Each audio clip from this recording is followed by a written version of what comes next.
మన ప్రభువు మన రక్షకుడైన యేసుక్రీస్తు వారి యొక్క శక్తిగల నామంలో ప్రతి ఒక్కరిని కూడా కృపా సింహాసనం దగ్గరికి ఆహ్వానిస్తూ ఉన్నాను. నేటి అంశము దానియేలుకు విడుదల. Today's topic from the throne of grace, Daniel's deliverance. నేటి వాగ్దానము దానియేలు గ్రంథము 10వ అధ్యాయము 19వ వచనం. Today's promise is found in the book of Daniel chapter 10 verse 19. దానియేలు గ్రంథము 10వ అధ్యాయము 19వ వచనంలో ఉన్న సత్యాన్ని పరిశుద్ధాత్ముడు మనకి గుర్తు చేస్తూ ఉన్నాడు. నీవు బహుప్రియుడవు, భయపడకము, నీకు శుభమవును గాక, ధైర్యము తెచ్చుకొమ్మని నాతో చెప్పాను. అతడు నాతో ఇట్లనగా, నేను ధైర్యము తెచ్చుకొని నీవు నన్ను ధైర్యపరచితివి కనుక నా ఏలినవాడవైన నీవు ఆజ్ఞ ఇమ్మని చెప్పి తిని. ప్రార్థన. యేసు రక్తము ద్వారా తండ్రి నీ సన్నిధికి వస్తున్నాము. తండ్రి నీ ప్రేమకై వందనాలు. యేసయ్యా నీ కృప ఇంతవరకు మా పైన ఉంచి మమ్మల్ని సజీవ సాక్షిగా ఉంచినందుకు వందనాలు. పరిశుద్ధాత్మదేవ, ఇంతవరకు ఆరాధన చేయటానికి, ప్రార్థన విన్నపములు యేసయ్య నామములో చెల్లించటానికి సహాయము దయచేసినందుకు నీకు వందనాలు. ఈరోజు నీవు సిద్ధపరిచినటువంటి పరిశుద్ధమైన అభిషేకించబడిన వాక్యాన్ని వినటానికి, వినగలిగేటువంటి చెవులను, గ్రహించేటువంటి మనస్సును, వాక్యమునకు విధేయత చూపించేటువంటి జీవితాన్ని మాకు అనుగ్రహిస్తున్నందుకు నీకు వందనాలు. ప్రతి ఆటంకాన్ని, బంధకాన్ని యేసు ప్రభునామములో తీసివేస్తున్నాం. యేసు రక్తంలో ఈ స్థలాన్ని మా జీవితాలను ముద్రిస్తూ వాక్యపు ఆశీర్వాదము కొరకు, అభిషేకము కొరకు యేసు ప్రభు నామంలో సిద్ధపడుచున్నాము తండ్రి. ఆమేన్. ప్రియమైనటువంటి సంఘమా, పరిశుద్ధాత్ముడు ఈరోజు మనతోటి దానియేలు గ్రంథము నుండి మాట్లాడటానికి ఇష్టపడుతూ ఉన్నాడు.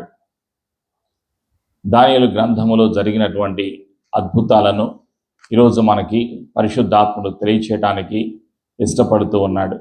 దానియేలు గ్రంథములో 6వ అధ్యాయాన్ని ఈరోజు మనం ధ్యానం చేస్తూ ఉన్నాం. Today's passage is found in the book of Daniel chapter 1 to verses 28. 1 నుంచి 28 వచనాలు ఉన్నాయి. ఈ యొక్క సత్యాలను పరిశుద్ధాత్ముడు మనకి తెలియచేస్తూ ఉన్నాడు. పరిశుద్ధాత్ముడు దానియేలుని ప్రత్యేకపరుచుకున్నాడు.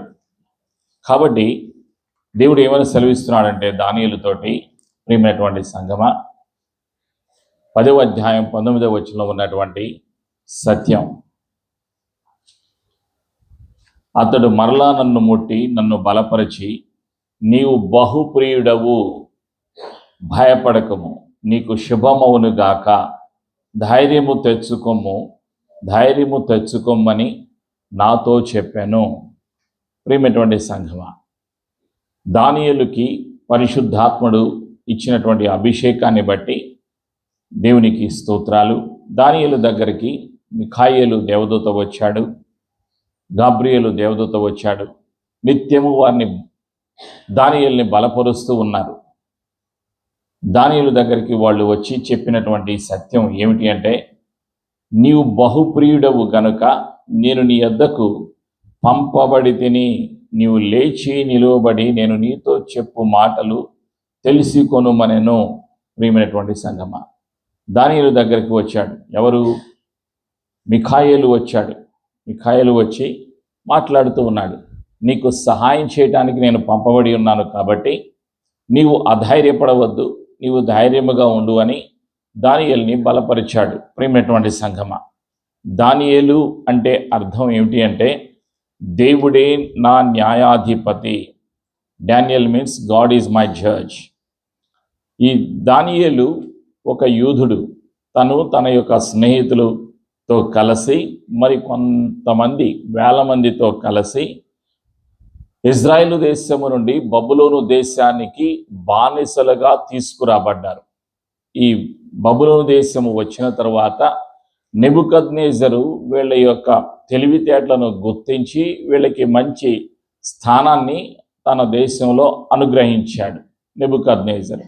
ఆ తర్వాత నెబుకద్నెజరు చనిపోయాడు. తర్వాత తన యొక్క వంశం వాళ్ళు కొంతమంది చనిపోయారు. తరువాత ఈ యొక్క దానియేలు జీవిస్తున్నటువంటి సమయంలో అక్కడ అతనికి ఆ నెబుకద్నెజరు వీళ్ళ పేర్లు మార్చేశాడు. షడ్రక్ మేషక్ అబేద్నెగో పేరుతో పాటు దానియేలు పేరు కూడా మార్చేశాడు.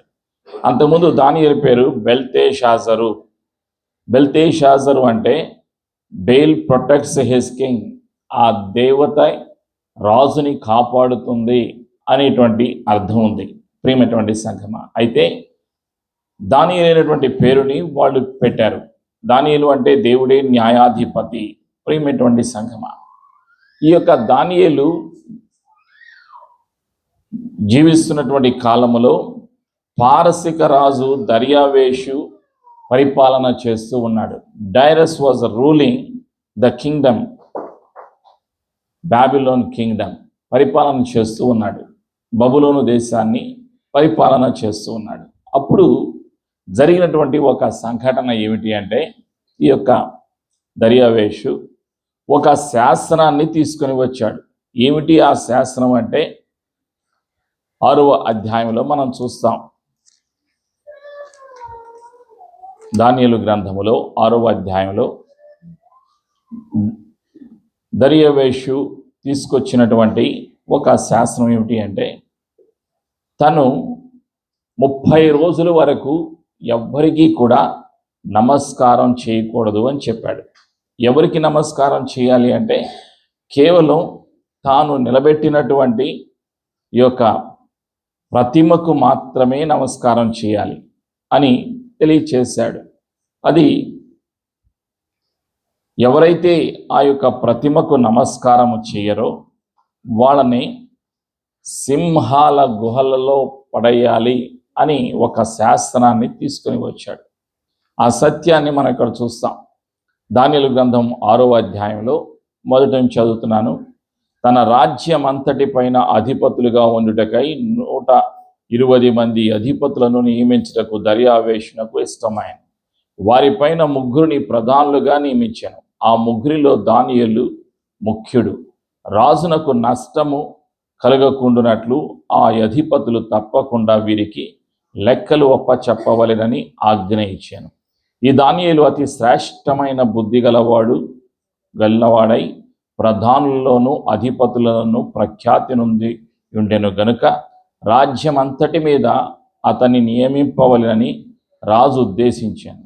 అందుక ప్రధానులను అధిపతులను రాజ్యపాలన విషయంలో దానియేలు మీద ఏదైనా ఒక నింద మోపవలని ఉండి తగిన హేతువు కనిపెట్టుచుండిరి. గాని దానియేలు నమ్మకస్తుడై ఏ నేరమైనను ఏ తప్పిదమైనను లోపమైనను కనుగొనలేకపోయిరి. అందుక మనుషులు అతని దేవుని పద్ధతిని విషయమందే గాని మరి ఏ విషయమందును అతనిలో లోపము కనుగొనలేమనుకొనిరి. కాబట్టి ఆ ప్రధానులను అధిపతులను రాజునొద్దకు సందడిగా కూడి వచ్చి ఇట్లనిరి, రాజగు దర్యావేషు చిరంజీవివై యుందువుగాక.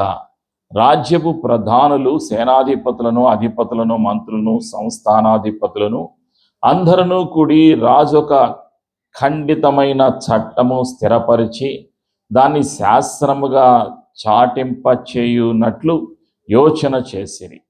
ఎట్లనగా 30 దినముల వరకు నీ యొద్ద తప్ప మరి ఏ దేవుని యొద్దనైనను మానవుని యొద్దనైనను ఎవడును ఏ మనవియు చేయకూడదు.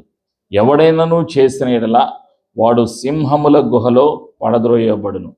రాజా, ఈ ప్రకారముగా రాజు శాస్త్రము ఒకటి పుట్టించి మాదీయుల యొక్కయు పారసీకుల యొక్కయు పద్ధతిని అనుసరించి స్థిరమగు శాస్త్రముగా ఉండినట్లు దాని మీద సంతకము చేయమని మనవి చేసింది. కాగా రాజగు దర్యావేషు శాస్త్రము వ్రాయించి సంతకము చేశాను. ఇట్టి శాస్త్రము సంతకము చేయబడినని దానియేలు తెలిసికొనినను అతడు తన ఇంటికి వెళ్ళి యథార్థముగా అనుదినము 3 మోకాళ్ళుని తన ఇంటి పైగది కిటికీలు యెరూషలేము తట్టునకు తెరువబడి ఉండగా తన దేవునికి ప్రార్థన చేయుచు ఆయనను స్తుతించుచు వచ్చెను. ఇది జరిగినటువంటి సంఘటన. ప్రియమైనటువంటి సంఘమా, దానియేలు పరిస్థితి ఎలా ఉంది అంటే దేశములోనే ఉన్నతమైనటువంటి స్థితిలో ఉన్నాడు.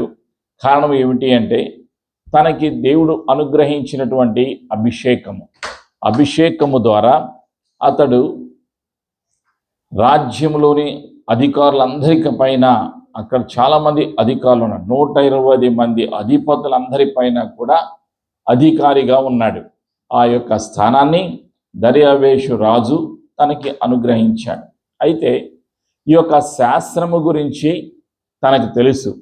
ఏమిటి ఆ శాస్త్రము అంటే రాజుకి తప్ప మరెవ్వరికీ కూడా నమస్కారము చెయ్యకూడదు. ఏ సమస్య వచ్చినా ప్రజలు ఎక్కడికి వెళ్ళాలి? రాజుగారి దగ్గరికే వెళ్ళాలి. అది ఎన్ని రోజులు? 30 దినముల వరకు నీ యొద్ద తప్ప మరి ఏ దేవుని యొద్దవైనను మానవుని యొద్దనైనను ఎవడును ఏ మనవియు చేయకూడదు. ఎవడైనను చేసిన వాడు సింహముల గుహలో పడద్రోయబడును. ఈ యొక్క శాస్త్రాన్ని దర్యావేషు తీసుకొని వచ్చాడు. తన యొక్క వేలు ముద్రతో ఆ యొక్క శాస్త్రాన్ని ముద్రించాడు, సంతకం చేశాడు.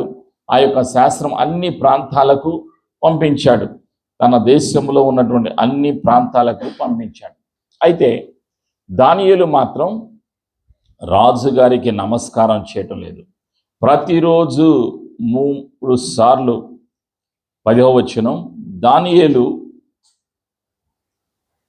దానియేలు తెలిసికొనిన అతడు తన ఇంటికి వెళ్ళి యథార్థముగా అనుదినము 3 మోకాళ్ళుని తన ఇంటి పైగది కిటికీ యెరూషలేము తట్టునకు తెరవబడి ఉండగా తన దేవునికి ప్రార్థన చేయుచు ఆయనను స్తుతించుచూ వచ్చాను. ఆలోచించాను. శాస్త్రము గురించి తనకు తెలుసు.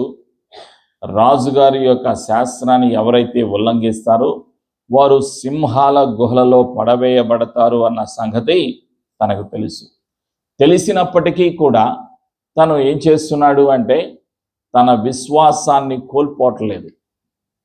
తనలో ఉన్నటువంటి విశ్వాసం, తను ఎవరికి మొక్కకూడదు, ఎవరికి నమస్కారం చేయకూడదు, ఎవరికి పూజించకూడదు. తనకు తెలుసు ఏమిటి? మోషే ధర్మశాస్త్రం తెలుసు. 10 ఆజ్ఞలోని మొదటి ఆజ్ఞ పాటించాలి. తన దేవుడైన తండ్రి అయిన యెహోవాకు మాత్రమే ఆరాధన చేయాలి, పూజించాలి, సాగిలపడాలి, మరి ఎవరి దగ్గరకు వెళ్ళకూడదు అనేటువంటి సత్యం తెలుసు. కాబట్టి తను ధైర్యముతో విశ్వాసముతో తను ప్రార్థన చేస్తూ ఉన్నాడు. రోజుకు 3 సార్లు తను ప్రార్థన చేస్తూ ఉన్నాడు. తన నమ్మినటువంటి దేవునికి ప్రార్థన చేస్తున్నాడు. అతనిలో విశ్వాసము ఉన్నది, నమ్మకత్వం ఉన్నది. ఆలోచనేయండి, అనేక సార్లు విశ్వాసులలో పని ఒత్తిడి వలన కానీ లేదా సమయం లేకపోవటం వల్ల కానీ ప్రార్థన చేయటం మర్చిపోతూ ఉంటారు. ఆరాధనకు రావటం సమయం లేకపోవటం వల్ల కానీ డ్యూటీల వలన కానీ ఆరాధనకు రాలేనటువంటి స్థితి ఉంటుంది. నమ్మకత్వాన్ని కోల్పోతుంటారు విశ్వాసులు. నమ్మకత్వం అంటే ఒక పని, ఒక నిర్ణయం తీసుకున్నాక ఆ నిర్ణయానికి కట్టుబడి ఉండటమే నమ్మకత్వం. నేను ఈ పని చేయాలి, అది ఖచ్చితంగా చేయాలి, పరిస్థితులు అనుకూలించకపోయినా సరే నేను చెయ్యాలి అనేటువంటిది నమ్మకత్వం. ఆ నమ్మకత్వాన్ని ఇతను కలిగి ఉన్నాడు. ఎవరు? దానియేలు నమ్మకత్వాన్ని కలిగి ఉన్నాడు. నమ్మకత్వం ఎలా ఉంటుంది? విశ్వాసము ఉన్నప్పుడే నమ్మకత్వం ఉంటుంది. విశ్వాసము లేకపోతే నమ్మకత్వం ఉండదు. ప్రియమైనటువంటి సంఘమా, ఇతనిలో ఏమున్నది? విశ్వాసము ఉన్నది, నమ్మకత్వం ఉన్నది. ఇంకా తను ఏం చేస్తున్నాడు? ఉపవాస ప్రార్థనలు చేస్తూ ఉన్నాడు. 21 రోజు ఉపవాస ప్రార్థనలు చేశాడు. మాంసాహారం లేకుండా శాకాహారముతో ఇతను 21 రోజులు ఉపవాస ప్రార్థనలు చేసినట్టుగా మనము చూస్తాం. 10వ అధ్యాయంలో 23వ వచనంలో మనం చూస్తాం. దానియేలు గ్రంథం 10వ అధ్యాయంలో 23వ వచనంలో మనం చూస్తాం.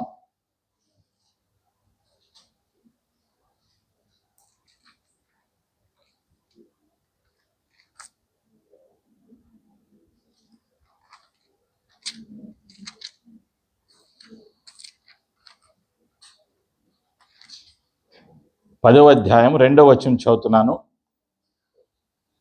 ఆ దినముల యందు దానియేలును నేను 3 వారముల దుఃఖ ప్రాప్తుడనైతిని. 3 వారములు గడుచు వరకు నేను సంతోషముగా భోజనము చేయకుంటిని. మాంసము గాని ద్రాక్షరసము గాని నా నోటిలోనికి రాలేదు.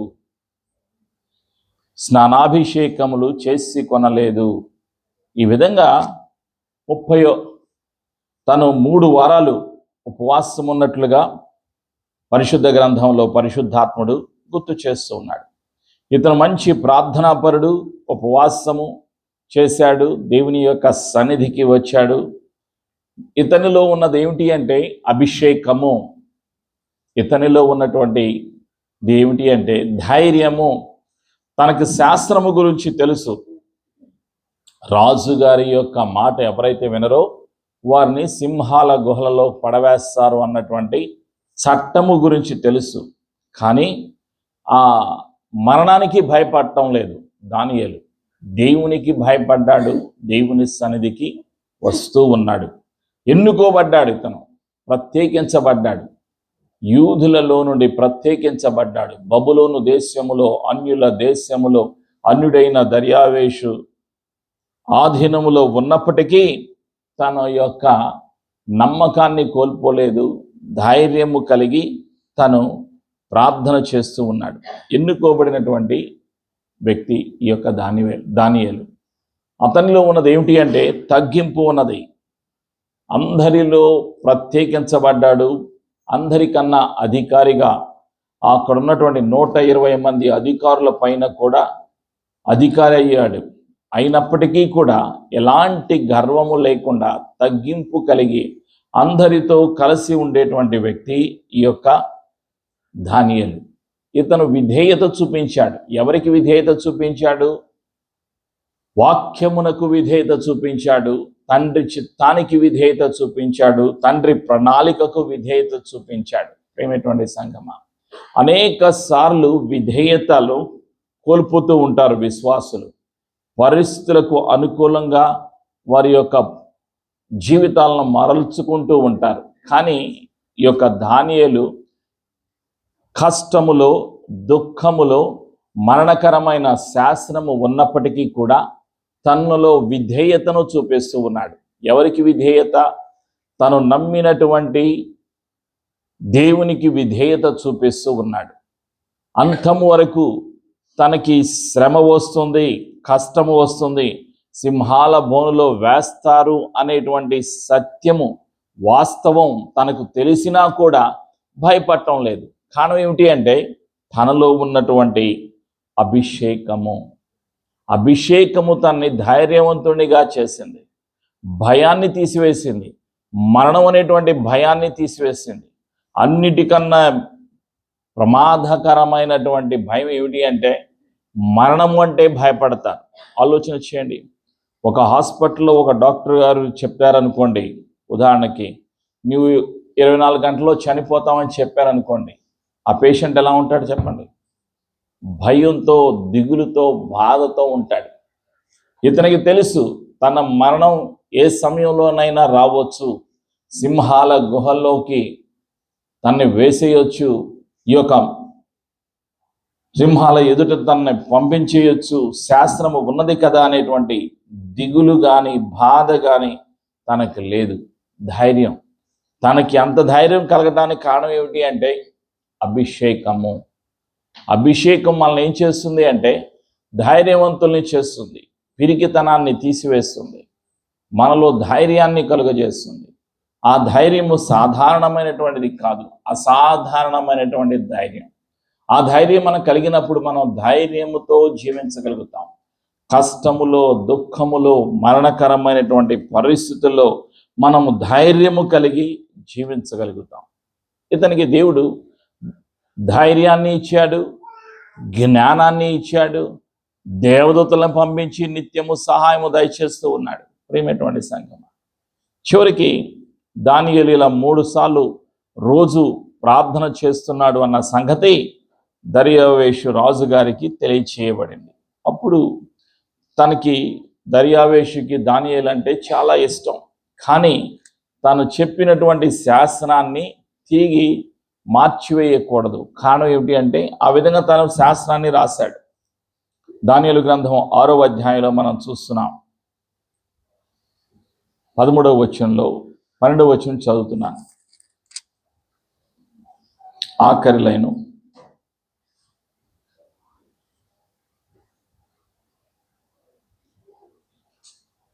రాజు సముఖమునకు వచ్చి శాసన విషయమును బట్టి, రాజా 30 దినముల వరకు నీకు తప్ప మరి ఏ దేవునికనెను మానవునికనెను ఎవడును ప్రార్థన చేయకూడదు. ఎవడైనా చేసిన ఎడల వాడు సింహముల గుహలో పడద్రోయబడని నీవు ఆజ్ఞయ్యలేదా అని మనవి చేయగా, రాజు మాదీయుల యొక్కయు పారసికుల యొక్కయు పద్ధతి ప్రకారము ఆ సంగతి స్థిరము, ఎవరినూ దాని రద్దుపరచజాలరు. అందుకు వారు చెరపట్టబడిన యూదులలోనున్న ఆ దానియేలు నిన్నే గాని నీవు పుట్టించిన శాసనమునే గాని లక్ష్య పెట్టక అనుదినము ముమ్మారు ప్రార్థన చేయుచు వచ్చుచున్నాడనిది. రాజు ఈ మాట విని బహుగా వ్యాకులపడి దానియేలును రక్షింపవలనని తన మనసు దృఢము చేసుకొనిరి. తనకి బాధ కలిగింది, రాజుగారికి బాధ కలిగినప్పటికీ కూడా తన యొక్క మనస్సును దృఢపరుచుకున్నాడు. ప్రియమైనటువంటి సంఘమా, దృఢపరుచుకుని తను చెప్పినటువంటి ఆ శాస్త్రాన్ని రద్దు చేయటం అసాధ్యం. ఒకసారి తను శాస్త్రాన్ని ఇస్తే, చట్టాన్ని ఇస్తే అది అమలు చేయాలి. అది అమలు చేయకపోతే ప్రజలలో ఏం కలుగుతుంది అంటే, రాజు మాట ఇచ్చి మాట తప్పుతున్నాడు అనేటువంటి ఆలోచనలు పెరిగిపోతాయి.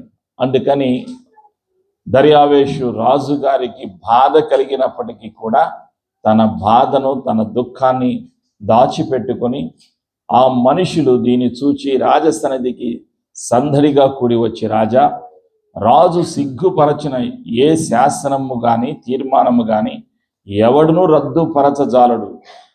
ఇది మాదీయులకును పారసీకులను విధి అని తమరు తెలిసి కొనవలెనని. అంతటా రాజు ఆజ్ఞయ్యగా బంట్రోతులు దానియేలును పట్టుకొని పోయి సింహముల గుహలో పడద్రోయగా రాజు, నీవు అనుదినము తప్పక సేవించుచున్న నీ దేవుడే నిన్ను రక్షించునని దానియేలుతో చెప్పాను. దానియేలుతో రాజు ఏమంటున్నాడు అంటే, ఆ సింహముల గుహల్లోకి ప్రవేశించినటువంటి దానియేలుతో ఏమంటున్నాడంటే, అనుదినము నీవు సేవించుచున్న నీ దేవుడే నిన్ను రక్షించునని దానియేలుతో చెప్పాడు. ఆ తర్వాత ఆ సింహాల గుహలోకి తన దగ్గర ఉన్నటువంటి సైనికులు తన్ని త్రోసివేశారు. త్రోసివేసిన తర్వాత ఆ గుహ రాయితో కప్పివేయబడింది. దానియేలు లోపల ఉన్నాడు, సింహాల గుహల లోపల ఉన్నాడు. సింహాల గుహలో తను ఏం చేస్తూ ఉన్నాడు అంటే ఆరాధన చేస్తూ ఉన్నాడు. తండ్రికి కృతజ్ఞతలు తెలియచేస్తూ ఉన్నాడు. సింహాల గుహలో ధైర్యం లేదు, దిగులు లేదు, బాధపడటం లేదు, అక్కడ కన్నీరు కాచటం లేదు. అక్కడ సంతోషముతో, ఆనందముతో, ఆరాధనలో దేవునితో, దేవుని సన్నిధితో గడుపుతూ ఉన్నాడు. ఎవరు? దానియేలు. అంత ధైర్యం అతనికి ఏంటి అంటే అభిషేకం. దేవుడు నా పక్షాన ఉన్నాడు, దేవుడే నన్ను రక్షిస్తాడు అనేటువంటి విశ్వాసము తనలో ఉన్నది. ఆ విధంగా దానియేలు సింహపు బోనులో ఉండి ఆరాధన చేస్తూ ఉన్నాడు. ఆ విధంగా జరిగింది. అయితే రాజుగారికి మాత్రం నిద్ర పట్టడం లేదు. ఇంటికి వెళ్ళాడు. తన అంతఃపురంలో తన పండుకొని ఉన్నప్పుడు తనకి నిద్ర పట్టడం లేదు. 6వ అధ్యాయం 18వ వచనం. అంతటా రాజు తన నగరునకు వెళ్ళి ఆ రాత్రి అంతా ఉపవాసం ఉండి నాట్య వాయిద్యములను జరగనీయలేదు. అతనికి నిద్ర పట్టలేదు. ఎవరికి? రాజుగారికి. ఒక మంచివాణ్ణి, జ్ఞానము కలిగినటువంటి వ్యక్తిని, నిందారహితుడిని సింహపు బోన్లో వేశానే అనేటువంటి బాధ, దిగులు తనకి కలిగింది. అందువల్ల నిద్ర పట్టలేదు తనకి. తెల్లవారిన తర్వాత 19వ వచనం. తెల్లవారు జామున రాజు వేగిరమే లేచి సింహముల గుహ దగ్గరకు త్వరపడిపోయి అతడు గుహ దగ్గరకు రాగానే దుఃఖ స్వరముతో దానియేలును పిలిచి, జీవము గల దేవుని సేవకుడవైన దానియేలు, నిత్యము నీవు సేవించుచున్న నీ దేవుడు నిన్ను రక్షింపగలిగినా అని అతనిని అడిగాను. అందుకు దానియేలు, రాజు చిరకాలము జీవించునుగాక. ఆయన తన దూతనంపించి, సింహములు నాకు ఏ హానియు చేయకుండా వాటి నోళ్లు మూయించెను. రాజా, నీ దృష్టికి నేను నేరము చేసిన వాడను కాను గదా అని నేను ఆలోచన చేయండి. సింహాలు తను ఏమి చేయలేదు. సింహాల గుహలో ఉన్నప్పటికీ సింహాలు ఏమి చేయలేదు. ఒక దూత, దేవుని యొక్క దూత వచ్చి ఆ సింహాల యొక్క నోరులను మూయించాడు అని దానియేలు సింహాల గుహలో నుండి సమాధానం చెప్తున్నాడు. బయట రాజుగారు ఉన్నాడు, రాజుగారు మాట్లాడుతూ ఉన్నారు దర్యావేషు. అప్పుడు చెప్పాడు, సింహాల నోళ్లను ఆ దూత వచ్చి మూయించాడు నా దేవుడు అని చెప్తున్నాడు. అప్పుడు 23వ వచనం, రాజు ఇందును గూర్చి యతి సంతోషభరితుడై దానియేలును గుహలో నుండి పైకి తీయుడని ఆజ్ఞయ్యగా బంట్రోతులు దానియేలును బయటికి తీసిరి. అతడు తన దేవుని యందు భక్తి గలవాడైనందున అతనికి ఏ హాని కలుగలేదు. రాజు ఆజ్ఞయ్యగా దానియేలు మీద నింద మోపిన ఆ మనుషులను వారు తోడుకొని వచ్చి సింహముల గుహలో పడద్రోసిరి. వారిని, వారి కుమారులను, వారి భార్యలను పడద్రోసిరి. వారు ఆ గుహ అడుగునకు రాకమునుపే సింహముల పాలైరి. సింహములు వారి ఎముకలను సహితము పగుల గొరికి పొడి చేశాను. ఎవరైతే తన మీద నిందలు వేశారో వాళ్ళందరినీ కూడా, వారిని, వారి భార్య పిల్లలందరినీ కూడా సింహాల గుహలో పడవేయటం జరిగింది. అప్పుడు ఆ సింహాలు వాళ్ళని చంపివేశాయి, ఎముకలను కూడా బూడిదలా చేశాయి, అవి పొడి చేశాయని పరిశుద్ధాత్ముడు తెలియచేస్తూ ఉన్నాడు. ఈ విధంగా దానియేలుకు విడుదల కలిగింది. సింహాల బోనులో నుండి విడుదల కలిగింది. సింహాల బోనులో నుండి దానియేలుని విడిపించటానికి గల కారణం ఏమిటి అంటే, తండ్రి మహిమ పొందాలి, అన్యులు అందరూ కూడా తెలుసుకోవాలి. దానియేలు ఆరాధన చేసేటువంటి దేవుడు సర్వశక్తిమంతుడు, ఆయన సర్వాధికారి, ఆయనకు అసాధ్యమైంది ఏదీ కూడా లేదు అని ప్రజలు తెలుసుకోవాలి, రాజు తెలుసుకోవాలి. తండ్రిలో ఉన్న ఉనికిని, శక్తిని ప్రజలు తెలుసుకోవాలి. అందుకొరకు దానియేలుని అక్కడ దేవుడు నిలబెట్టాడు, దేవునికి సాక్షిగా నిలబెట్టాడు తండ్రి. ప్రియమైనటువంటి సంఘమా, దానియేలుని బయటకు తీసుకొచ్చిన తర్వాత 25వ వచనం, అప్పుడు రాజుకు దర్యావేషు లోకమంతటా నివసించు సకల జనులకు, రాష్ట్రములకు, ఆయా భాషలు మాట్లాడు వారి అందరికీ ఇలాగూ రాయించాను, మీకు క్షేమాభివృద్ధి కలుగునుగాక. నా సముఖమున నియమించినదేమనగా, నా రాజ్యములో సకల ప్రభుత్వముల యందుండు నివాసులు దానియేలు యొక్క దేవునికి భయపడుచు ఆయన సముఖమున వణుకుచుండవలెను. ఆయనే జీవము గల దేవుడు, ఆయనే యుగ యుగములుండు వాడు. ఆయన రాజ్యము నాశనము కానేరదు, ఆయన ఆధిపత్యము తుదమట్టుకు ఉండును. ఆయన విడిపించువాడును రక్షించువాడునై ఉండి పరమందును భూమి మీదను సూచక క్రియలను ఆశ్చర్య కార్యములను చేయువాడు.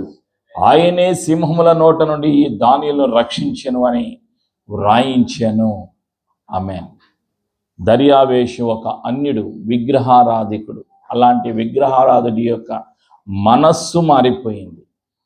అతను ఏం చెప్తున్నాడు? ఇప్పుడు సాక్ష్యం చెప్తున్నాడు, దానియేలుని విడిపించిన, రక్షించినటువంటి దేవుడు జీవము గల దేవుడు అని చెప్తున్నాడు.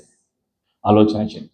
అన్యులు చెప్పాలి, నీలో ఉన్నటువంటి ధైర్యాన్ని చూసి, నీ ప్రార్థన జీవితాన్ని చూసి, నీ నడవడికను చూసి, నీవు నమ్ముకున్న దేవునికి నువ్వు ఏ విధంగా కట్టుబడి ప్రార్థన చేస్తూ యథార్థముగా నీవు జీవిస్తున్నావో, నీ జీవితము నీ బట్టి అన్యులు ప్రకటించాలి. నీ జీవితమే ప్రకటించబడాలి, నీ జీవితము ద్వారా ప్రకటించబడాలి. నువ్వు చెప్పనవసరం లేదు. ఇక్కడ దర్యావేషు చెప్తున్నాడు ప్రజలకి, మరొక శాసనాన్ని రాశాడు. దానియేలును రక్షించినటువంటి దేవుడే జీవము గల దేవుడు. నీవు ప్రార్థన చేస్తున్న, ప్రార్థనకు వెళుతున్నటువంటి దేవుడే జీవము గల దేవుడు. నీవు నమ్ముకున్నటువంటి సర్వసృష్టికర్త అయినటువంటి దేవుడు, ఆయన పరమందును భూమి మీదను సూచక క్రియలను ఆశ్చర్య కార్యములను చేయువాడు అని అన్యులు చెప్పాలి. నీ జీవితాన్ని బట్టి అన్యులు చెప్పాలి. ప్రియమైనటువంటి సంఘమా, అందుకొరకే నీవు నేను ఇంకా సజీవంగా ఉన్నాం. దానియేలు సింహపు బోనులో సజీవంగా ఉండటానికి గల కారణం ఏమిటి అంటే, తన జీవితమే ఒక సాక్ష్యముగా ఉండాలి. అందుకొరకే ఆయన సింహాల బోనులో ఉన్నాడు. ప్రజలందరూ కూడా తెలుసుకున్నారు. ప్రజల దగ్గరికి దానియేలు వెళ్ళలేదు, రాజు యొక్క శాసనం వెళ్ళింది. రాజే సువార్తను ప్రకటించాడు. ప్రియమైనటువంటి సంఘమా, ఈరోజు ఎవరు సువార్తను ప్రకటించాలి? నీ జీవితమే ప్రకటించాలి సువార్త. నీ జీవితము ద్వారా సువార్త ప్రకటించబడాలి. నీ జీవితము ద్వారా యేసు పునరుత్థానుడు, యేసు సజీవుడు, యేసు సర్వాధికారి, యేసు ఆశ్చర్యకార్యాలు చేసేటువంటి దేవుడు అని నీ జీవితము ద్వారా ప్రజలు తెలుసుకోవాలి. ప్రజలు తెలుసుకొని నీవు ఆరాధన చేస్తున్నటువంటి, నీవు నమ్మినటువంటి, నీవు రక్షణ పొందుకున్నటువంటి కృపగల యేసయ్య దగ్గరకు రావాలి. అందుకొరకే నీవు నేను ఇంకా ఇక్కడ ఉన్నాం. ప్రియమైనటువంటి సంగమా, ఎందుకు మనకి దేవుడు ఆయుష్ను ఇచ్చాడు అంటే, మన జీవితమే ఒక సాక్ష్యముగా ఉండాలి. మనమే ఈ లోకములో ఒక సాక్ష్యము. ప్రియమైనటువంటి సంగమా, అపోస్తులు మరణించారు, వాళ్ళ కాలం అయిపోయింది. ఇప్పుడు ఎవరు అంటే, అపోస్తుల కార్యముల్లో ఉన్నటువంటి అధ్యాయాల్లో ప్రియమైనటువంటి సంఘమా, మరొక అధ్యాయం ప్రారంభం అవ్వాలి. ఆలోచన చేయండి. అపోస్తుల కార్యాల్లో ఎన్ని అధ్యాయాలు ఉన్నాయి? 28 అధ్యాయాలు ఉన్నాయి. ఇప్పుడు 29వ అధ్యాయం మీ పేరు మీద ఉండాలి, నా పేరు మీద ఉండాలి. 29వ అధ్యాయం ఏమిటి అంటే, యేసును నమ్మిన వాళ్ళు, యేసయ్యను వెంబడించేవాళ్ళు అని మరొక అధ్యాయం మన జీవితంలో రాయబడాలి. ఆ అధ్యాయం రాయబడాలి అంటే యేసయ్యకు ఇష్టమైన బిడ్డగా మనం జీవించాలి. యేసయ్యను అన్ని వేళలా, ప్రతి కష్టములో, ప్రతి దుఃఖములో, ప్రతి మరణములో, బాధకరమైన పరిస్థితిలో, చట్టాలు వ్యతిరేకంగా ఉన్నప్పటికీ కూడా మనం ఆరాధన చేసేవారుగా ఉండాలి, ప్రార్థన చేసేవారుగా ఉండాలి. మనల్ని రక్షించినటువంటి లోకరక్షకుడైన యేసయ్యకు సాక్షులుగా మనము జీవించాలి అన్నది తండ్రి యొక్క సంకల్పం, తండ్రి యొక్క ప్రణాళిక, తండ్రి యొక్క ఉద్దేశం. అందుకొరకే మనం ఇక్కడ ఉన్నాం. మన కుటుంబాలు, మన యొక్క పిల్లలు అందరూ కూడా ఉన్నారు. వాళ్ళు ఏ ఉద్యోగం చేస్తున్నా, ఎక్కడ చదువుకుంటున్నా, ఏ స్థితిలో ఉన్నా, వాళ్ళ పరిస్థితిని మార్చివేయగల శక్తిమంతుడు, నీ పరిస్థితిని మార్చివేయగల శక్తిమంతుడు. దర్యావేషు ఏమంటున్నాడంటే చూడండి, 27వ వచనం, ఆయన విడిపించువాడును రక్షించువాడునయ్యుండి పరమందును భూమి మీదను సూచక క్రియలను ఆశ్చర్య కార్యములను చేయువాడు ఆయనే. చెప్తున్నాడు, సాక్ష్యం చెప్తున్నాడు. ఆశ్చర్య కార్యాలు చేసేది ఎవరు? యేసు ప్రభు. మనకు రక్షణ ఇచ్చినటువంటి యేసు ప్రభు, మన కొరకు మరణించి సమాధి చేయబడి తిరిగి లేచినటువంటి సజీవుడు, పునరుత్థానుడు యేసయ్య. ఆయన ఆశ్చర్యకరుడు. ఆయనకు పరలోకమందును భూమి మీదను అధికారము ఉన్నది. ఆ సత్యాన్ని దర్యావేషు చెప్తున్నాడు. ఆయనే యుగ యుగములుండు వాడు, ఆయన రాజ్యము నాశనము కానేరదు, ఆయన ఆధిపత్యము తుదమట్టునకు ఉండును, అంతము వరకు ఆయన అధికారము ఉంటుంది అని దర్యావేషు సాక్ష్యం చెప్పాడు. ఆయన ఎవరు? ప్రభు అయినటువంటి యేసుక్రీస్తు వారు, జీవము గల దేవుడు. ప్రియమైనటువంటి సంగమా, జీవింపచేస్తాడు. జీవము ఆయనలో ఉన్నది. మనము కూడా జీవిస్తున్నాము అంటే ఎవరి కొరకు జీవించాలి? యేసయ్య కొరకు జీవించాలి. ఇది దేవుని యొక్క సంకల్పం. ఆయన మనల్ని విడిపిస్తాడు, మన జీవితాలను విడిపిస్తాడు, మన కుటుంబాలను విడిపిస్తాడు. అన్ని వేళలా ఆయన మనల్ని విడిపిస్తాడు, సహాయం దయచేస్తాడు. ఆ తరువాత దానియేలు సింహబోన్లోంచి బయటికి వచ్చిన తర్వాత దర్యావేషు ఏం చేశాడు అంటే 28వ వచనం. ఈ దానియేలు దర్యావేషు ప్రభుత్వ కాలమందును పారసికుడకు కోరెషు ప్రభుత్వ కాలమందును వర్ధిల్లెను, ఆశీర్వదించబడ్డాడు. భౌతికంగా ఆశీర్వదించబడ్డాడు, ఆర్థికంగా ఆశీర్వదించబడ్డాడు, అన్ని విషయాలలో వర్ధిల్లాడు. నీవు వర్ధిల్లుతావు ఎప్పుడైతే నీవు సాక్షిగా జీవిస్తావో, నీవు నమ్మకత్వాన్ని కోల్పోకుండా, విశ్వాసాన్ని కోల్పోకుండా, యథార్థతను కోల్పోకుండా నీవు దేవునికి సాక్షిగా జీవిస్తావో అన్ని విషయాలలో నీవు వర్ధిల్లుతావు. నీవు వర్ధిల్లాలి అన్నది దేవుని యొక్క సంకల్పం, దేవుని యొక్క ప్రణాళిక. అందుకొరకే మనం ఇంకా ఉన్నాం, ఈ దేశంలో ఉన్నాం. ఇది అన్యుల దేశం, చట్టాలు అనుకూలించవు. భారతదేశంలో చట్టాలు అనుకూలించటం లేదు. ఇరాన్ దేశంలో చట్టాలు అనుకూలకరంగా లేవు. కానీ వేల మంది, లక్షల మంది రక్షణలోకి వస్తున్నారు ఇరాన్లో. భారతదేశంలో కూడా లక్షల మంది విశ్వాసంలోకి వస్తున్నారు, రక్షణలోకి వస్తున్నారు. వాళ్ళ పేర్లు వేరే, అన్యుల పేర్లు, కానీ ఆ హృదయంలో యేసు ప్రభు వారు ఉన్నారు. ఈ దేశంలో కూడా అనేక మంది అన్యులు ప్రభు అయిన యేసుక్రీస్తు వారిని ఆరాధన చేస్తున్నారు. వాళ్ళ పేర్లు వేరే, కానీ వాళ్ళు ఆరాధన చేస్తూ ఉన్నారు. ఎవరిని? ప్రభు అయినటువంటి యేసుక్రీస్తు వారిని. యూట్యూబ్ ద్వారా అనేక రకాలుగా వాళ్ళు ఆరాధన చేస్తూ ఉన్నారు. ప్రియమైనటువంటి సంఘమా, అనేక అన్య దేశాలలో ఉన్న వాళ్ళు ఆరాధన చేస్తూ ఉన్నారు. మీకు గతంలో ఒక సాక్ష్యం చెప్పి ఉన్నాను. నేను ఇరాన్ దేశం వెళ్ళాను, వీసా కొనుక్కొని టికెట్ కొనుక్కొని ఇరాన్ దేశం వెళ్ళాను. అది పారసిక దేశం. అది వాళ్ళు మాట్లాడేటువంటి భాష పర్షియాకు చెందినటువంటి భాష. ఎయిర్పోర్ట్లో ఒక స్త్రీ దిగిన తర్వాత అన్యులైనా ఎవరైనా సరే దాన్ని ఏమంటారు? నల్లటి బట్టలు వేసుకుంటారు స్త్రీలు, అది వేసుకుని వెళ్ళాలి. ఎయిర్పోర్ట్ నుంచే వాళ్ళకి బట్టలు ఇస్తారు, అక్కడ అది వేసుకుని వెళ్ళాలి. అది తీసారనుకోండి తీసుకెళ్ళి జైల్లో పెడతారు. అలాంటి దేశం. ఆ దేశం అక్కడికి వెళ్ళిన తర్వాత ఆ దేశంలో బైబిల్ తీసుకురానివ్వరు. ఆ దేశంలో సంఘాలు లేవు. కఠినమైనటువంటి పరిస్థితి. ఆ ఇరాన్ వెళ్ళడానికి అవకాశం కలిగింది. పరిశుద్ధాత్ముడు సాయం దయచేశారు. హోటల్లో ఉన్నాను, హోటల్ మేనేజర్ని పిలిచి నాకు ఒక టూరిస్ట్ గైడ్ కావాలి, ట్యాక్సీ కావాలని చెప్పాను. అప్పుడు అతను ఏం చేశాడంటే ఒక ట్యాక్సీ డ్రైవర్ని పిలిచాడు. ఇతను ఎక్కడికి వెళ్ళాలన్నా అక్కడ తీసుకెళ్ళు అని చెప్పాడు. చక్కగా నాకు గడ్డ ఉంది, నా గడ్డను చూసి ఆ ట్యాక్సీ డ్రైవరు ఏం బిజినెస్ చేస్తున్నావు అని అడిగాడు. ఏం బిజినెస్ కాదయ్యా, దుబాయ్ నుంచి వచ్చావు కదా సార్? అవును, దుబాయ్ నుంచే వచ్చాను. నాది బిజినెస్ కాదు, నేను యేసయ్య ప్రేమను ప్రకటించడానికి వచ్చాను అని చెప్పాను. అప్పుడు ఆ ట్యాక్సీ డ్రైవర్ ఏమన్నా అంటే, ఇది ఇరాన్, నిన్ను చంపేస్తారు, నీతో పాటు నన్ను కూడా చంపేస్తారు అన్నాడు. అప్పుడు నేను చెప్పాను, ఇక్కడ ఈ ప్రాంతంలో పెద్ద మసీదు ఎక్కడుందో అక్కడ తీసుకెళ్ళు అన్నాను. సరే తీసుకువెళ్ళాడు. ఇదే పెద్ద మసీదు అని చెప్పాడు. నేను బయట ఉండను, ట్యాక్సీలోనే ఉంటాను, నువ్వు లోపలికి వెళ్ళి పర్మిషన్ తీసుకురా అన్నాను. అప్పుడు ఆయన నేను వెళ్తే మరి వాళ్ళు నన్ను పట్టుకుంటారు కదా, నన్ను జైల్లో పెడతారు కదా, నన్ను చంపేస్తారు కదా అన్నాడు. నువ్వు ధైర్యంగా వెళ్ళు, నీ పని ఏమిటి? నువ్వు ట్యాక్సీ డ్రైవర్వి, తర్వాత నువ్వు టూరిస్ట్ గైడ్వి. ఒక టూరిస్ట్ వచ్చాడు, లోపలికి రావాలనుకుంటున్నాడు అని నువ్వు చెప్పు, పర్మిషన్ తీసుకురా అన్నాను. లోపలికి వెళ్ళాడు. ఏం చెప్పాడో నాకైతే తెలియదు. బయటకు వచ్చాడు, తీసుకురమ్మంటున్నారు అని చెప్పాడు. లోపలికి వెళ్ళాను. చక్కగా ఇలాగే సూట్ వేసుకుని ఉన్నాను. మసీదు లోపలికి వెళ్ళాను. మసీదు లోపలికి వెళ్తే అక్కడ అందరూ కూడా ఇమాములు ఉన్నారు.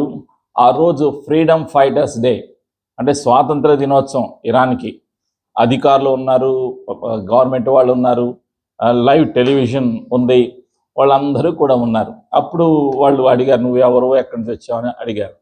అప్పుడు నేను చెప్పాను, నేను దుబాయ్ నుంచి వచ్చాను, యేసయ్య మిమ్మల్ని ప్రేమిస్తున్నారు, మీ కొరకు మంచి తిరిగి లేచిన సజీవుడు యేసయ్యకు మీరు కావాలి అని చక్కగా సువార్తను ప్రకటించాను. ఇక్కడ మసీదులో ప్రకటించాను. నా దగ్గర ఉన్నటువంటి ట్రాన్స్లేటర్ చక్కగా వాళ్ళకి తర్జుమా చేశాడు. ఆ చెప్పినటువంటి సారాంశాన్ని లైవ్లో టెలికాస్ట్ అయిపోయింది. ఫ్రీగా టెలివిజన్ కూడా వెళ్ళిపోయింది. తర్వాత అక్కడ ఒక పుస్తకం ఉంది, సావనీర్ అనే పుస్తకం ఉంటుంది. ఆ పుస్తకాన్ని ఇచ్చారు. అందులో రాయాలనుకున్న మెసేజ్ రాయమన్నారు. అందులో కూడా రాసేసాను. యేసు సజీవుడు, యేసు పునరుత్థానుడు, యేసు దేవుని కుమారుడు, యేసు ప్రభు మిమ్మల్ని ప్రేమిస్తున్నానని రాసేసాను. ఆ తర్వాత వాళ్ళు ఏమన్నారంటే థ్యాంక్ యూ. అక్కడ వాళ్ళందరి దగ్గర గన్స్ ఉన్నాయి, మిలిటరీ వాళ్ళు ఉన్నారు, అంత హడావుడంతా ఉంది. ఇంకా వాళ్ళు ఏమన్నారంటే మా ఇంటికి రా అన్నారు. అప్పుడు వాళ్ళని చూపెట్టారు. ఆ మసీదు పక్కనే ఇమాములు ఉండేటువంటి మతాధికారులు ఉండేటువంటి ఇల్లు ఉంది, అక్కడ తీసుకువెళ్ళారు. నన్ను అతన్ని తీసుకువెళ్ళారు. లోపలికి వెళ్ళాం. వెళ్ళిన తర్వాత అక్కడ ఇద్దరు వచ్చారు. ఆ ఇద్దరు కూడా అది రమదాన్ టైం, ఉపవాసాలు ఉండేటువంటి రోజులు. వాళ్ళు చక్కగా ఫ్రూట్స్ పెట్టారు, డ్రింక్స్ ఇచ్చారు, యాపిల్ జ్యూస్ తాగాం. తర్వాత ప్రార్థన చేస్తాను అన్నాను, చేయమన్నారు. వాళ్ళ ఇంట్లో ప్రార్థన చేశాను. ప్రార్థన చేసిన తర్వాత వాళ్ళు ఏమన్నారంటే సాయంత్రం ఇఫ్తార్ విందు ఉంది, విందుకు రావాలి అన్నారు. ఎక్కడ? 5 స్టార్ హోటల్లో విందు అని చెప్పారు. సరే అన్నాం, థ్యాంక్ యూ చెప్పాం, ప్రార్థన చేశాను, బయటకు వచ్చాం, ట్యాక్సీ ఎక్కాం. నన్ను హోటల్లో వదిలిపెట్టాడు. వదిలిపెట్టిన తర్వాత ఆ రాత్రి మళ్ళీ ట్యాక్సీ డ్రైవర్ వచ్చాడు. వెళ్ళాం. చక్కగా అందరూ ఇమామ్స్ అందరూ ఉన్నారు, మతాధికారులు అందరూ ఉన్నారు. మంచి భోజనాలు, ఖర్చు లేకుండా 5 స్టార్ హోటల్లో భోజనం చేసాం. భోజనం చేసిన తర్వాత వాళ్ళకి కూడా మళ్ళీ సువార్తను ప్రకటించాను. తర్వాత ఇంటికి తీసుకొచ్చేసి డ్రాప్ చేశాడు. హోటల్లో నన్ను డ్రాప్ చేశాడు. అప్పుడు ఆ డ్రైవర్ ఏమన్నాడంటే మీరు రేపు ఉదయం మా ఇంటికి రావాలి అన్నాడు. ఇప్పుడు కూడా ఏంటా ఆలోచనలో పడ్డాను. సరే ప్రార్థన చేయటం మొదలుపెట్టాను. రాత్రి ప్రార్థన చేసిన తర్వాత ధైర్యం వచ్చింది. మసీదులో భయం లేదు. అక్కడికి వెళ్ళిన తర్వాత, ఇంటికి వెళ్ళిన తర్వాత ప్రార్థన చేసినప్పుడు ధైర్యం లేదు. ఇప్పుడు మనోడు ఇంటికి రమ్మన్నాడు అంటే ఏమన్నా ప్లాన్ ఏమైనా ఉందేమో అని ప్రార్థన చేశాను. సరే ఇంటికి రమ్మన్నాడు. 2వ రోజు చక్కగా ఆ ట్యాక్సీ ఎక్కేసి అతన్ని ఇంటికి వెళ్ళాం. మొదటి అంతస్తులో తీసుకెళ్ళాడు. నన్ను హాల్లో కూర్చోబెట్టాడు. తను లోపలికి వెళ్ళి బైబిల్ తీసుకుని వచ్చి నేను ఇక్కడ మిషనరీని అని చెప్పాడు. హల్లెలూయా. ఎవరిని కలవాలో, ఎక్కడ ఉండాలో ఆయనకి తెలుసు. నువ్వు ఎక్కడ ఉండాలో, ఎవరితో మాట్లాడాలో, ఏం పని చేయాలో సర్వము తెలిసిన సర్వశక్తి. ఆయన అనుమతి లేకుండా ఒక యాక్సిడెంట్ కానీ, ఒక రోగం కానీ, ఒక బాధ కానీ ఏది కలగదు. ఏ బాధ కలగాలన్నా, ఏ సమస్య కలగాలన్నా, సమస్యలు తీసుకొచ్చేటువంటి సాతానుడు కూడా యేసయ్య దగ్గరికి వెళ్ళి అనుమతి తీసుకుని రావాలి. ఆ విధంగా యేసయ్య కృప చూపారు. సువార్తను ప్రకటించడానికి అవకాశం కలిగింది. తర్వాత అతనికి ధైర్యం చెప్పి ప్రార్థన చేసి ఇరాన్ దేశం వదిలిపెట్టి నేను తిరిగి వచ్చాను. ఈ విధంగా వేరు దేశాలు వెళ్ళటానికి మార్గాలు తెరవబడ్డాయి. అనేక దేశాలు వెళ్ళటానికి, అనేక మసీదుల లోపలికి వెళ్ళటానికి, ఇమాములకు సువార్తను ప్రకటించడానికి యేసయ్య కృప చూపారు. ఆయన రాకడ సమీపంగా ఉంది. ఎవరినైనా ఆయన ఓడుకుంటారు. ఆయనకి కావాలి, సిద్ధపడ్డ వాళ్ళు కావాలి. నేను ఉపయోగపడాలి అనేటువంటి దృఢమైనటువంటి విశ్వాసము కలిగిన వారు కావాలి. నేను నా దేవుని కొరకు ఒక పాత్రగా ఉపయోగపడాలి అనేటువంటి ఆలోచన కలిగిన ప్రతి ఒక్కరిని కూడా ఆయన వాడుకోవటానికి సిద్ధంగా ఉన్నాడు. దానియేలుది ఒకటే తన హృదయం ఏమిటి అంటే యథార్థమైనటువంటి హృదయం, నమ్మకత్వం, ఆరాధన, పరిశుద్ధత, అభిషేకం, ఆయనలో ఉన్నటువంటి లక్షణాలు. ఈరోజు మనలో ఉండవలసిన లక్షణాలు ఏమిటి అంటే నేను నా కుటుంబము నీ కొరకు ఒక పాత్రగా వాడబడాలయ్యా. భాష రాదు, పరిస్థితులు నాకు అనుకూలించట్లేదు, కానీ నీవే నాకు సహాయకుడవు, రక్షించగల శక్తిమంతుడవు నీ ఒక్కడివే, జీవం గల దేవుడవు నీ ఒక్కడివే. నీ జీవాన్ని ప్రకటించటానికి, నీ రక్షణను ప్రకటించటానికి నాకు నీ సహాయము కావాలి. నీ దేవదూతని నాకు పంపించు. దానియేలుని సింహాల గుహలో ఉన్నప్పుడు దేవదూత వచ్చాడు, సింహాల యొక్క నోళ్లను మూయించాడు. కారణం ఏమిటి? దానియేలు కావాలి దేవునికి దానియేలు జీవితం కావాలి, దానియేలులో ఉన్నటువంటి జ్ఞానము కావాలి, దానియేలులో ఉన్నటువంటి ఆలోచన కావాలి, దానియేలులో ఉన్న సామర్థ్యం కావాలి. దేవునికి నీ సామర్థ్యం ఎంతైనప్పటికీ వాటి మీద నీవు ఆధారపడవద్దు. నీ తలాంతుల పైన నీవు ఆధారపడవద్దు. నీవు కలిగి ఉన్న వాటి మీద ఆధారపడవద్దు. ప్రియమైనటువంటి సంఘమా, దేవుని మీద ఆధారపడు. ఆయన నీకు మార్గాన్ని చూపిస్తాడు. ఇరాన్ ఎక్కడుందో నాకు తెలియదు, వెళ్ళాను. మసీద్ ఎక్కడుందో కూడా నాకు తెలియదు, వెళ్ళాను. ఎవరికి చెప్పాలో కూడా తెలియదు, భాష రాదు. ఆ ప్రాంతానికి దేవుడు నడిపించాడు. ఆయన నడిపిస్తాడు. ఎంతవరకు? అంతం వరకు నడిపించేటువంటి దేవుడు. ఆయన రాకడ వరకు మనల్ని నడిపించడానికి సిద్ధంగా ఉన్నాడు. దానియేలు అక్కడ ఉన్నంత కాలము కూడా వర్ధిల్లాడు, దినదినము వర్ధిల్లాడు. సమస్యలు పోయాయి, ఆయన వర్ధిల్లాడు. నీవు నేను వర్ధిల్లుతాం, అంతము వరకు వర్ధిల్లుతాం. ఈ శరీరంలో ఉన్నప్పుడే వర్ధిల్లుతాం, ఈ శరీరాన్ని విడిచిపెట్టిన తర్వాత కూడా మనం వర్ధిల్లుతాం. నిరంతరము సమాధానము, సంతోషము, జీవము, ఆరాధన ఉన్నటువంటి స్థలములోకి వెళ్ళి అక్కడ తండ్రిని ఆరాధన చేసేటువంటి ధన్యత ఇవ్వటానికి ఆయన ఇష్టపడుతూ ఉన్నాడు. యేసు ప్రభుల వారి యొక్క రాకడ అతి సమీపంగా ఉంది. ఆయన రాబోయే ముందుగా మనది ఒకటే ఒకటి ఆలోచన, నా స్వరము నీకు ఉపయోగపడాలి, నేను కలిగి ఉన్నటువంటి తలాంతులు నీకు ఉపయోగపడాలి, నా ఉద్యోగము నీకు ఉపయోగపడాలి, నా జీవితము నీకు ఉపయోగపడాలి, నేను ఉంటున్నటువంటి ఇల్లు నీకు ఉపయోగపడాలి, నా కుటుంబము నీకు ఉపయోగపడాలి, భర్త, భార్య, పిల్లలు అందరము కూడా నీ పనిలో ఉండాలి. అందుకు నీవే మార్గాలు సరళం చేయి. భాష రాదు, అయినా సరే నువ్వు సహాయం చేసే దేవుడవు. వ్యతిరేకత ఉన్నది, నీవే సహాయకుడవు, నీవే రక్షించగలిగే శక్తిమంతుడవు అనేటువంటి విశ్వాసాన్ని మనము అనుదినము విశ్వాసములో మనం ఎదగాలి, అనుదినము కృపలో ఎదగాలి, అనుదినము ఆయన సామర్థ్యములో మనం ఎదగాలి. అనుదినము యేసయ్యతో సన్నిహిత సంబంధము కలిగి ఉండటం ద్వారా మన విశ్వాసపు మాటలు మారిపోతాయి, మన ఆలోచన మారిపోతుంది, మన జీవితం మారిపోతుంది, మన ప్రవర్తన మారిపోతుంది. ఏ కష్టమైతే, ఏ దుఃఖమైతే, ఏ బాధ అయితే ఉన్నదో, ఏ అప్పులైతే ఉన్నాయో అవన్నీ తొలగిపోతాయి. వాటన్నిటిపైన కూడా మనకు జయము కలుగుతుంది. జయకరమైన జీవితాన్ని ఇవ్వటానికి ఆయన ఇష్టపడుతూ ఉన్నాడు. యేసయ్య కృప మనందరికీ సదా తోడైనను గాక. ఆమేన్. ప్రార్థన చేసుకుందాం. పరిశుద్ధాత్మ దేవా, నీకు వందనాలయ్యా. సింహాల గుహలో నుండి నీవు దానియేలుని విడిపించినటువంటి జీవము గల దేవుడవు తండ్రి. నీకు అసాధ్యమైనది ఏదీ కూడా లేదు. రక్షించగలిగే శక్తిమంతుడవు, సామర్థ్యము కలిగిన దేవుడవు, ఆది అంతమునై ఉన్నటువంటి దేవుడవు. నీ బిడ్డలను ఎల్లప్పుడూ నీవు కాపాడేటువంటి దేవుడవు. కష్టము నుండి, దుఃఖము నుండి, బంధకాల నుండి, బలహీనతల నుండి, చీకటి నుండి, దురాత్మల ప్రభావాల నుండి విడిపించి నిలబెట్టడానికి నీవు సిద్ధముగా ఉన్నందుకే నీకు వందనాలయ్యా. ఈరోజు మేము కూడా ఒక సమర్పణ చేసుకుంటున్నాం, నూతన సమర్పణ చేసుకుంటున్నాము. నూతన కార్యాలు మేము చూడాలి అని ఆశపడుతున్నాం, ఆశ్చర్య కార్యాలు చూడాలి అని ఆశపడుచున్నాం. నీ ఒక్కడివే ఆశ్చర్య కార్యాలు చేసే దేవుడవు, నూతన కార్యాలు చేసే దేవుడవు. నూతనముగా మా జీవితాలను సమర్పించుకుంటున్నాం, కుటుంబాలను సమర్పించుకుంటున్నాం. పరిశుద్ధాత్ముడా, సహాయము చేస్తున్నందుకు వందనాలు, నడిపిస్తున్నందుకు నీకు వందనాలయ్యా. మా జీవితం అంతా నీ కొరకు ఉపయోగపడటానికి, యేసయ్య కొరకు సాక్షిగా జీవించటానికి మమ్ములను మేము సమర్పించుకుంటున్నాం. మా జీవితాలలో ఉన్న బలహీనతలను, బంధకాలను, అప్పులను, రోగాలను, శోధనలను, చీకటి అధికారాలను యేసు ప్రభు శక్తిగల నామములో పతమైపోనుగాక.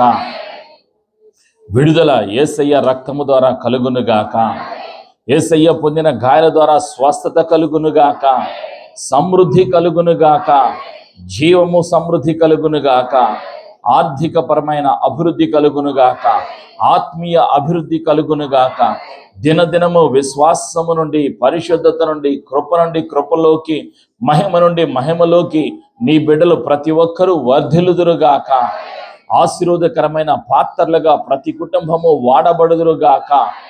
తండ్రి, నీకు వందనాలయ్యా. యేసు ప్రభుని ఒప్పుకొనుచున్నాము, యేసు ప్రభుని ప్రకటిస్తాము. పరిశుద్ధాత్ముడ, నీవే సహాయము దయచేస్తున్నందుకు కృతజ్ఞతలు తెలియచేస్తూ యేసు ప్రభు శక్తిగల నామంలో ప్రార్థించి ఆశీర్వాదాన్ని, అభిషేకాన్ని యేసు ప్రభు నామంలో పొందుకొనుచున్నాము తండ్రి. ఆమేన్.